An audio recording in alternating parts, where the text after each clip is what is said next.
So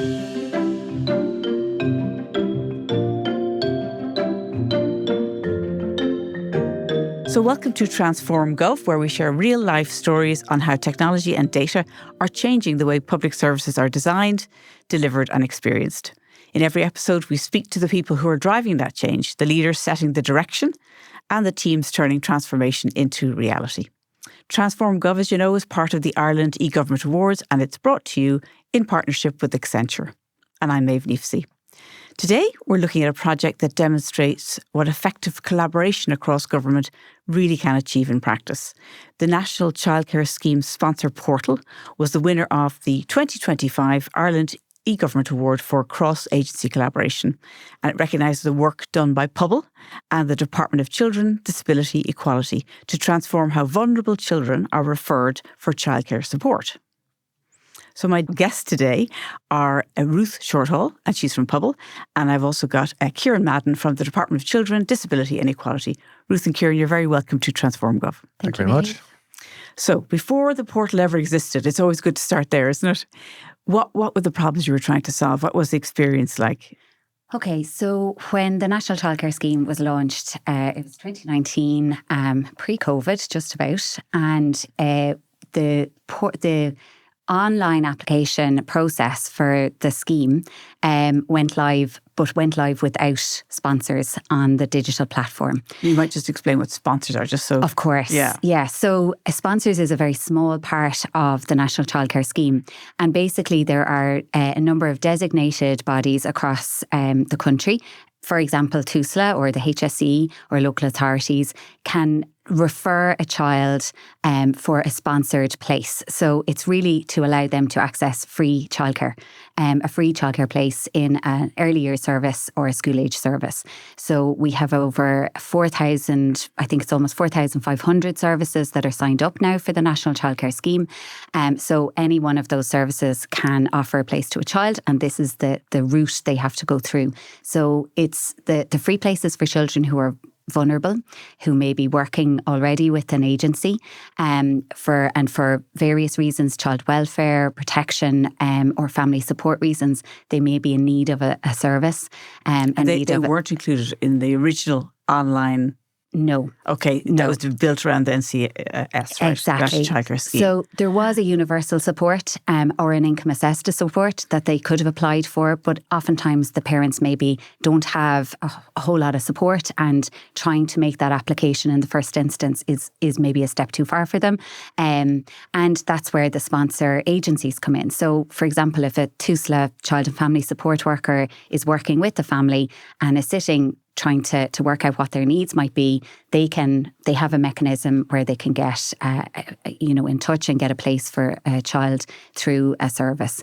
But the process itself was really clunky. It was offline. Tell us what it looked like. Offline, obviously. Offline, patchwork. There was lots of steps, lots of touch points. So the person working directly with the child would have to fill out an offline application.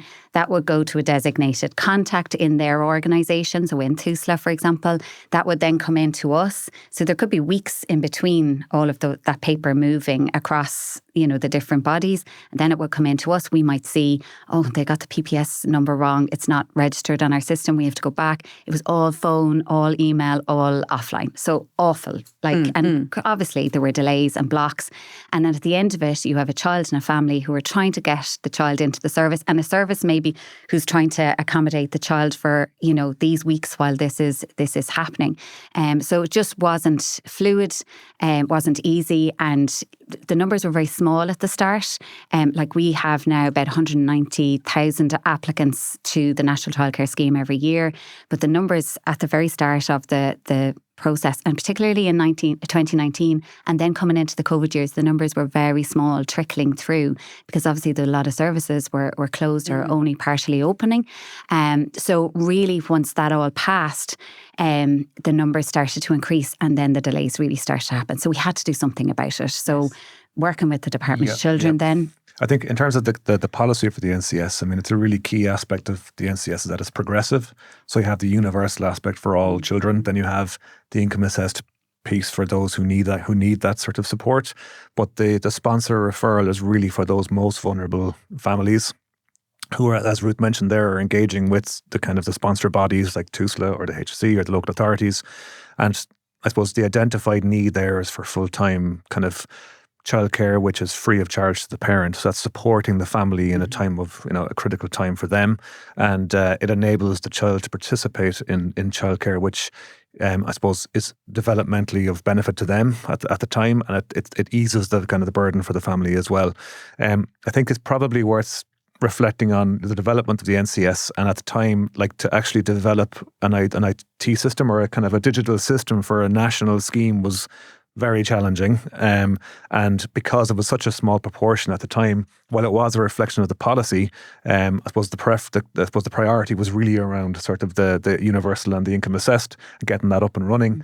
And as the numbers for the kind of the sponsor subsidy started to grow, was an identified need for actually a kind of a digital solution there, because we were getting the feedback as well from the sponsor bodies, from services, that actually the clunky process was a bit of friction in the system, which was actually preventing sort of the policy intent. Yeah, was and actually I suppose in a way, and you kind of inferred that, it's such a vulnerable time and an important time for children. Even a week's delay can have a terrible impact. So there's that real imperative, isn't there, to move it. If it's an adult, in a way, you're not at the early developmental stage, whereas I presume for the family of the child, it's critical. Exactly. And there's probably three kind of factors there. There's the service, who probably, are trying to support these families. In particular, the services that, we'd be engaging with the Equal Start model that would be supporting a lot of disadvantaged families. You have the sponsor body professional as well, who's actually working with the family. And that can be very sensitive work, and they're under a lot of pressure themselves. So for them to actually engage with a difficult admin process is kind of a big ask. Another layer. Yeah. And then you have the family there as well, who are also, I suppose, that relationship between the sponsor body and the family is quite sensitive. And to kind of have this back and forth about this process, the letter is sent, it hasn't kind of gone through, or this hasn't been approved by my manager, etc. That can be quite, that was quite challenging, I think. And I suppose you don't want the family who are getting involved in the process saying, oh, for God's sake, another thing. Yeah. You want to make it as smooth as possible and enable the people who are providing the service to do that.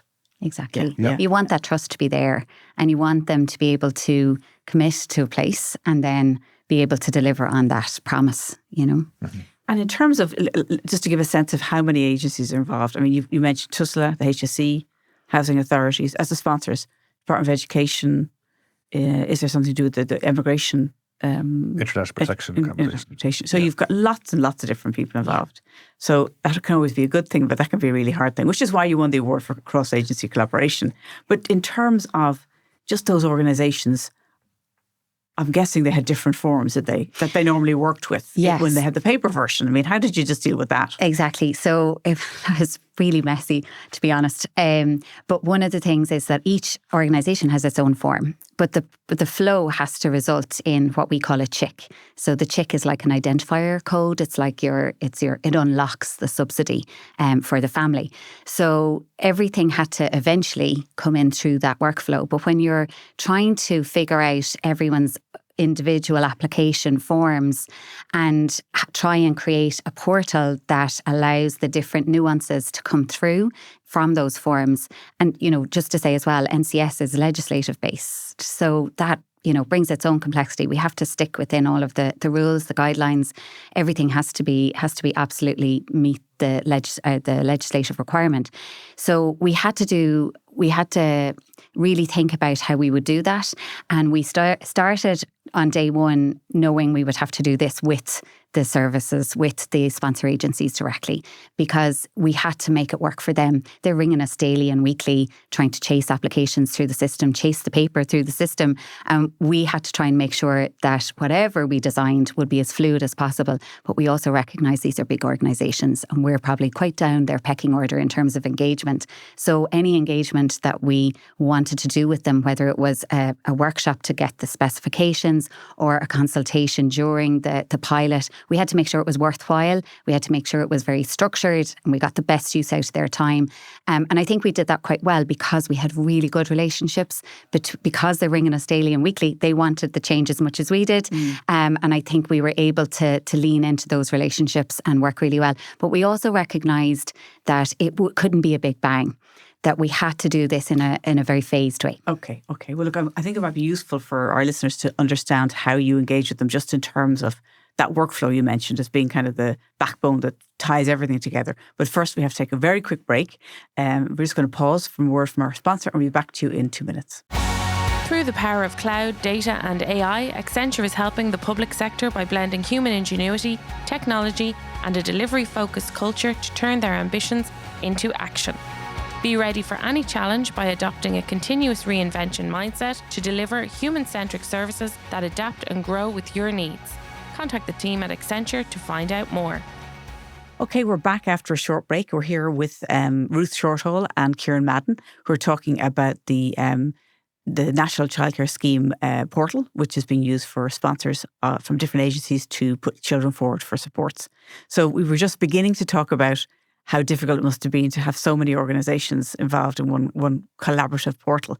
And we were talking about some of the processes. So how did you go about doing it? Because I think there's so many public sector organisations now who, if they're doing anything online in terms of digital services, they have to collaborate. So it's really insightful for them to learn about what worked in terms of you getting everyone to work together and agree. And I know you mentioned workflow. Yes. And I think what we did was we leaned in, first of all, to the expertise within the teams. So we have a small sponsor team that were managing this process very directly. They were, as I said, talking to the sponsor agencies every week, every day. And we really got them heavily involved in the design process, in coming up with the specifications. And as I said, we wanted to make sure the time that we had from sponsor agencies was used well, recognising their valuable time didn't need to be with us. We had a small project team. The project team was represented, there was 5 different internal teams represented on that project team, as well as our colleagues in the department and a third-party organisation that does a lot of our work for us in terms of contact centre, so Abtran. So we had them involved in the project team as well. So from the project team, they worked through this, we have a very clear system of development life cycle. So start to finish, we knew that we would want the sponsor agencies involved in the specification. We knew we would want them involved in the testing, and we knew we would want them very heavily involved in lessons learned through the pilot. So we were very clear about, engaging them directly, engaging the people who were onto us a lot. Mm-hmm. So that was almost our super users in one sense, because we knew we'd get the best information from them, and they would call out and had that good relationship to be able to trust us and call out where the problems were. So the project ran. It was probably one of our biggest projects post NCS. It involved I think 1,600 test scripts, which is huge if you think about it from a UAT point of view. There was, an awful lot of work went into the training, the support, the engagement when we went live. But we went live with a pilot, so we were really careful about that. But in terms of, the workflow, did you design with all the stakeholders an ideal workflow? I mean, did you use customer journey mapping, or what was the mechanism you used to really figure out what that workflow was going to look like? So we basically did a lot of process maps, a lot of wireframes, and we would have worked through the happy path. Okay. So in an ideal world, when it gets into us, this is what it looks like. And we also designed the process around a hybrid system as well, so that we could still take offline applications, because we recognise that not every agency is going to be able to go live with us, at the same time. Well, that must have been a challenge. I mean, the agencies are at different levels. Tusla might be very digitally enabled, but then maybe, I was going to say the HSE, but I'm not going to say the HSE, but another organisation might be further behind.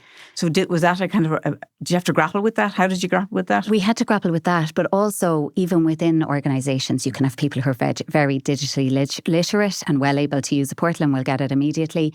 And then you'll have people who maybe are starting in a role, who are covering maternity leave. The system had to meet all of those. I think the principle of keeping it really simple for everyone was really important, and trying to be able to accommodate where it needed to come in actually on an offline way. And actually one of the things that we're doing now is that if you're working with the family, you can post in the form to us, we'll upload it, and we'll let your manager know that it's sitting there on the system waiting to be ticked off. Okay. So I think there's lots of kind of workarounds that we had to incorporate, and they'll, I think they'll be there as we continue to onboard the range of sponsor agencies. That onboarding process is really important, because not only is it sort of cross-organisation, cross-agency, but they're very complex, large organisations with a lot of differences kind of within, as Ruth mentioned there. You could have different parts of the country might be more digitally kind of set up than others, for example, or the managerial structures might lend themselves to maybe onboarding a bit more slowly. But I think that the process that was adopted is really about sort of bringing people along and making that change over time. One of the things we did do was we did a huge amount of training and support when we went live. So we did 30 training sessions, and had them all online, had them recorded so people could go in and look at them afterwards, because it's not always possible to attend a webinar when it's on. So we did a lot of that kind of piece, and we did a lot of hand holding. Then our own sponsor team were able to sit and talk people through when they first did an application or got, to start them off, and an awful lot of hand holding. And I have to say, just to call out the sponsor team and Orla and Porrick and Kathy, everyone who's been involved in that has been brilliant. In terms of not just, I suppose, the attitude in terms of they really feel this is such important work.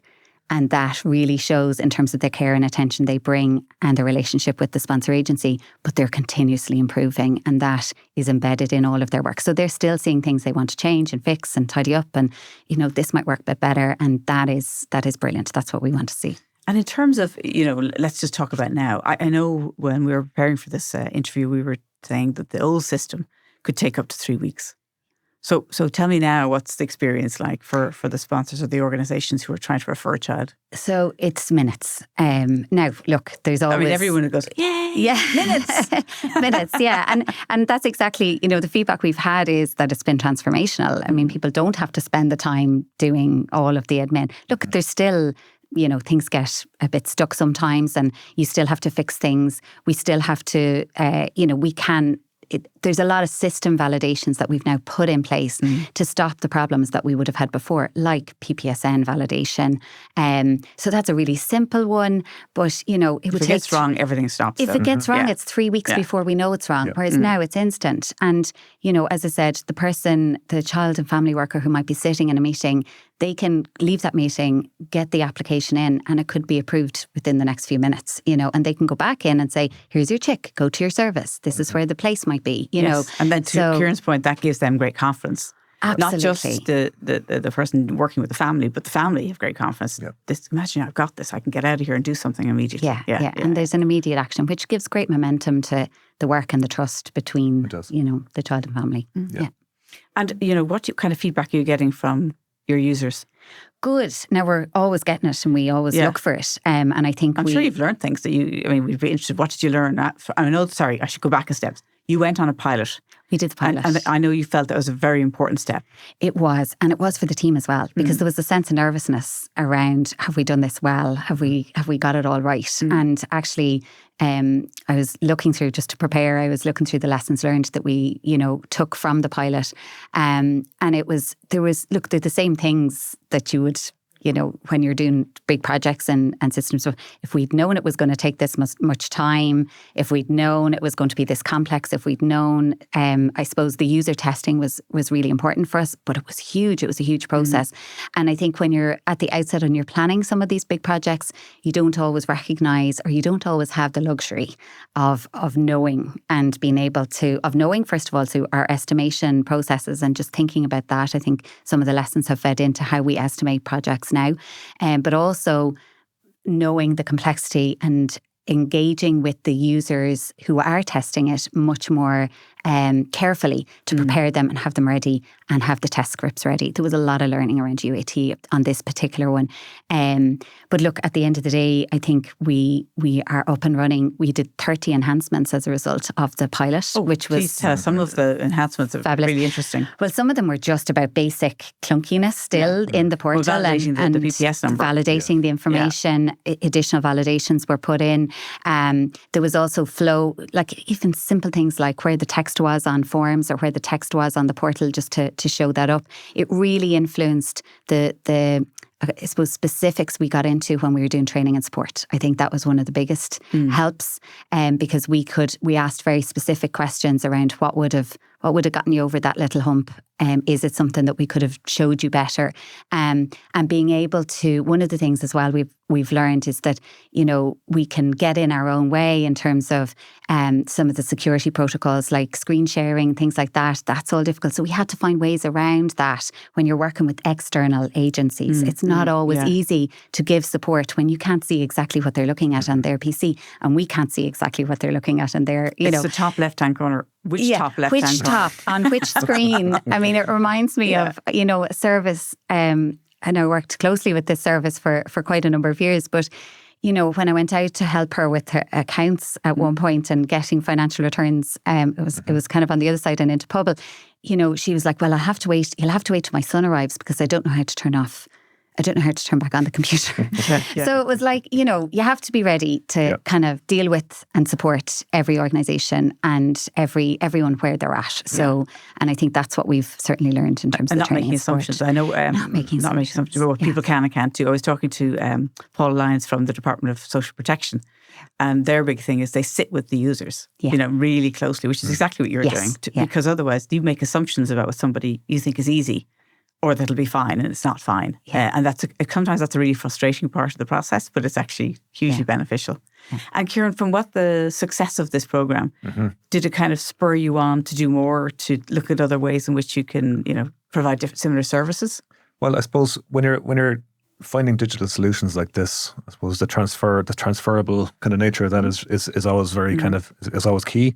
But I suppose in a way, it's like for us as a department to kind of see that like the numbers of the sponsor referrals are increasing, that I suppose a lot of our sponsor bodies are actually engaging with this in a lot more kind of I suppose active way, and that's helping us in terms of like the understanding that our policies actually is being implemented the way we intended originally, and we can transfer that then to other areas such as I mentioned earlier on the Equal Start model. So that's this new model of universal and targeted initiatives for to encourage the greater uptake of early learning and childcare among disadvantaged cohorts.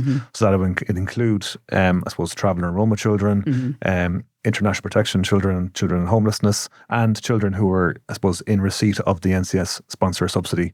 And having that information for us is really key because that helps us to kind of target and identify supports for services across the country and to support the kind of delivery of Equal Start. So I think that, in terms of it having kind of a smoothing out the process for us in terms of policy delivery has been massive. And of course, you mentioned there, but it's fascinating to be able to use the data, isn't it? Because you can say, well, look, I know that area we're not getting a lot of referrals. Now, there's a reason. We can go find out, but you wouldn't know that. You wouldn't unless you had the data that's coming through in the system. And then the other point you made is that you can pinpoint where there needs to be more. Exactly. Yeah. But you can also, I suppose, it helps with communicating with service providers as well and with the sponsor bodies that let's say that this data is being used to enhance supports through Equal Start. And I suppose services then are more engaged, kind of understanding what the implication is for, I suppose, taking on children with a sponsor subsidy. I think previously there was a sense that with the paper-based application that there was the possibility that a chick could drop for a period of time, and that there be the paper-based application meant that a couple of weeks might I get you. There's a gap between the sort of validated shit and a new one being issued. Exactly. Okay, and that would make, I suppose, the administration of the sponsor subsidies more difficult for services, and then they'd be getting back onto the professional and the sponsor body, and there'd be a little bit of they'd need to engage quite a bit there. But the fact that it's now seamless means that services can understand that I could take this child on. I'm not going to lose out on a couple of weeks of funding. I have to try and kind of like, engage and trying to get the funding back. And that means that for us, it's that seamlessness is really important for us to try and, I suppose, promote kind of uptake of this. Massive, because if the child's support, financial support in an organisation that you're paying, right? So it could be a nursery, whatever it happens to be. If that drops, then of course there could be a sense of people being biased against children that come through that route. And if the payment is consistent and flows, then there's none of that going to happen. I suppose that's within the context of the broader sectoral kind of issues around the admin burden that we're very much aware of, and you guys in POBAL are as well. So we have our new action plan on simplifying the administration processes, and this feeds into that quite considerably in terms of giving the services the reassurance that the payment will keep flowing. I think, like, just to acknowledge that the services will be really kind of, especially those services that are, let's say community services or services that are dealing with high concentrations of disadvantage, they work really hard to engage with these families, but they need to be supported as well to actually be able to deliver in a kind of in a seamless way, as we're talking about there, so that they don't have to kind of, I suppose, think about it. If I'm taking on this family, this admin means that it's going to be more difficult for me, and they just say, yeah, I'll take that on, and it'll be sort of the funding will flow. Yeah. And I suppose the other thing is that if you've actually said it, if people know the system works really well in terms of I'm going to refer a child, it's not going to be a big pain. I'm going to have to chase every single detail on the path. You mentioned there's more applications coming through as a result. So people say, well, look, I'm going to refer this child. Absolutely. Yeah. And when you're talking about the data, then I suppose we can track, I suppose, where the referrals are happening and where they're being taken up. And, like, there are acknowledged supply issues in childcare across the country, but at the same time, we're seeing that children are actually being, they're taking up places within early learning and childcare and school-aged childcare with sponsored subsidies across the country. And it does, I suppose, in time, does enable us to start pinpointing where maybe there's kind of gaps or where there's sort of areas where we could, increase our communication with the sponsored bodies to see, are there any blocks or any issues that are in your area, or, what might be going on there in terms of maybe lower uptake. So they're kind of the insights, I suppose, you're getting in terms of just having visibility, the unexpected. Any other kind of unexpected outcomes so far? I mean, it's fairly early on, but still. It is early. But I think, look, I think the hybrid has proven to be very powerful. Like, we have 87% of applications that have come in the last month, for example, are now either hybrid or online. So there's still a piece for us to work on. And as I said, we have to broaden it out to include all the sponsor agencies. And some of the sponsor agencies would have quite low numbers. And that's obviously what Ciarán has been talking about, and just in trying to promote and kind of explore how we can improve that. Because we know the kids are there. It's just about how connected in we can make the support and how available the service is then to be able to accommodate the children. Oh, is it tricky to kind of keep your project on the move and make it a priority? Yes. Yeah. Yes. So tell us about that. It was hard. I won't lie. It did take a while, and it wasn't so much that we did have absolute sponsorship from the department, but there's a very heavy agenda of the systems development, and there has been over the last couple of years. I mean, any service provider you talk to would refer to, like, the core funding programme, AIM, the amount of funding that's now going out to the earlier sector is huge, and all of that has required some system development. So eking out a little bit of time for this project, which was big in its own right and became, was quite big and grew. I think was a challenge, but I think what really helped was the department sponsorship, and certainly Ciarán and predecessors and Maeve on the team and Celine Skelly and Davin, and they've all held like this as being really important that we couldn't drop. And look, we have future plans as well in terms of what's next. We're not resting on our laurels. There's more to do. There's more to do around the reporting. There's more to do around the portal and being able to give a feed of information to the agencies themselves so they, have more self-service. What kind of information would you send back to them? Well, at the moment, we have a lot of data on, for example, Toothless profile as a sponsor agency. So we can get that back to them, but it's like, clunky and it'd be lovely for them to be able to see that when they want. When they're interested and be able to get it, rather than digging through emails and trying to find the right one and the right data from the right report. So I think that's going to be a lovely piece. There's a lot of work to be done to be able to get that up and running. But that's definitely part of the agenda. I think just from the department's perspective as well, in terms of the kind of competing priorities and how this actually was managed to completion, or to as far as we've gotten thus far.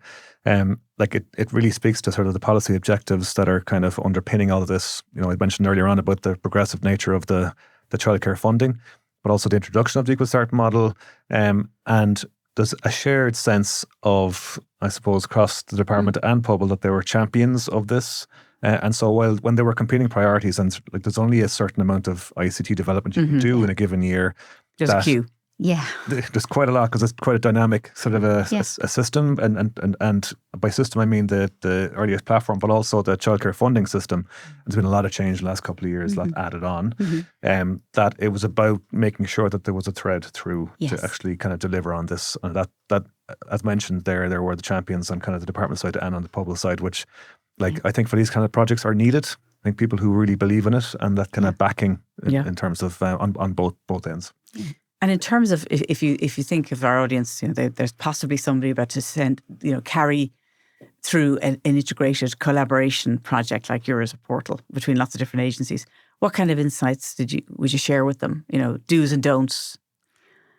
Look, everybody knows there's no project that goes straight without any bumpy pieces along the road. So what kind of things did you experience that you might share? I think one of the things the team did really well was they kept the end in mind. They kept the where do we want to be? How do we want to be supporting vulnerable children and families? Obviously, POBAL has a social inclusion ethos. The department that's very much part of their policy, and we've seen that now through Equal Start. But I think for everyone who was involved in the project, that was really, the goals were really clear around that, and trying to make this as simplified as possible. We should be invisible. We should be in the background. It should just flow. And it should, there shouldn't be the blockages that there have been. But look, I think we've sorted one problem, but, we've lots more to fix. And the agenda the department has around administration simplification is our own agenda as well. We want to make things better. I think one of the things, as well as having that champion and that outcomes focus, we listened really carefully. We integrated the stakeholders. It's not on every project we can do that really well. But I think because of the working relationship we had with TUSLA in particular, but the sponsor agencies in general, we were able to navigate that and pull them in easily. They were enthusiastic about it and have been enthusiastic since, and promote it themselves within their own organisations, which is really helpful. We've champions out there who are supporting our journey and supporting us to deliver well. And Ciarán, anything you'd add to the mix of things that you think you've learned as insight for somebody else to build on? In terms of, I suppose, the key thing really with that, you need to get the buy-in from the different stakeholders. And I suppose that really kind of facilitates the process, identifying champions that kind of look to kind of deliver something. And as Ruth mentioned there, I think when there's a shared sense of what the end point is, that can keep you on track in terms of when you're buffeted from the sides from other pieces of work, that actually those champions are facilitated to actually move towards kind of a project plan towards the end point. I think that'd be the key thing, really, learning from us. And who did you have external partners, by the way, working with you? So we would have you mentioned Abtran. We did have Abtran, and they run our contact centre for all of the NCS programme and for all parents. And we would have worked really closely with them. But in general, the team we have, it's an internal team, but there's like 5 different teams within that in POBAL who were working with us. And then including our data analytics team, our ICT team, parent services. We have our programme design. It sounds like a long list, but they were all heavily engaged. We have stakeholder engagement. They do the training. And I'm probably missing someone now, and I'll be but the development was done internally in POBAL. Development was all done internally. And we have our ICT team look, they're brilliant. And that we have a strong PMO. So we have, I think one of the big things we've learned over the last couple of years as well, when NCS was created and developed, it was a co-located project with the department and then handed back in to POBAL to run very closely with the department, obviously, but as scheme administrator. And we have our own development team. And we do use some external ICT contractors, but it's mostly internal development teams. So they were brilliant. Well, look, congratulations again. I mean, you're a very deserving win of the cross-agency collaboration, for 2025. I hope you're going to enter something again in 2026. Oh, yeah. We'll watch that space. We'll be opening for entries in April, probably. But look, before I go, thank you very much to Ruth Shortall from POBAL and Ciarán Madden from the Department of Children, Disability and Equality. And thank you both for sharing your insights and for joining us on Transform Gov. Thank you, Maeve. Thank you very much. Look, before I go, I'm just going to say thank you to the team here. So that's studio manager Peter Rice, video editor Neil Horner, sound engineer Lee Brennan, and videographer Richie Ryan. So thanks for listening to Transform Gov, and we look forward to seeing you on the next episode.